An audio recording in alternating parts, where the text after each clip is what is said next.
Kini nung dili maisakto no mo'y mga isog. Mauni doon sige. Sulti nga mga sulpot ko na. Kinsa may sulpot aning nagtudlo gikan sa sinugdan o kining nagtudlo lang tumala sa tradisyon. Apan ang Biblia nagasulti nga kung nagtuo ka nga usa lang ang Dios, sakto ka. Kay nga naman ikaw nagatuo nga ang Dios usara, husto ka ni ana.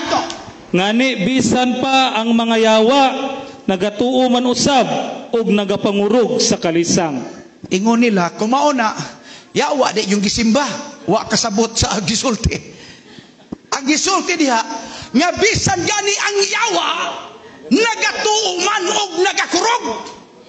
Kanang kurog diha mga igsoon, that's not really fear, that's all about respect. Because before he was Satan, he was Lucifer. And Lucifer is the angel of God in heaven. Og nahibalo siya kung pila ang tuwa dito.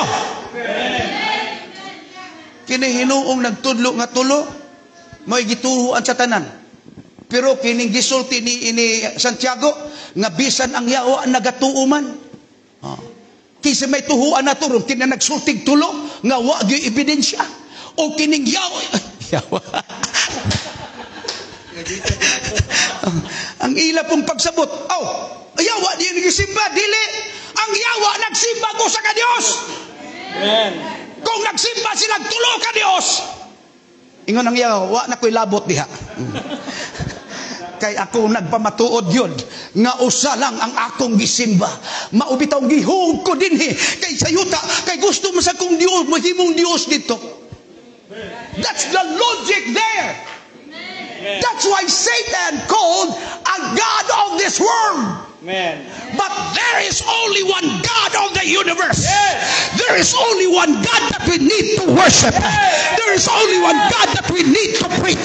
There is only one God that we need to believe.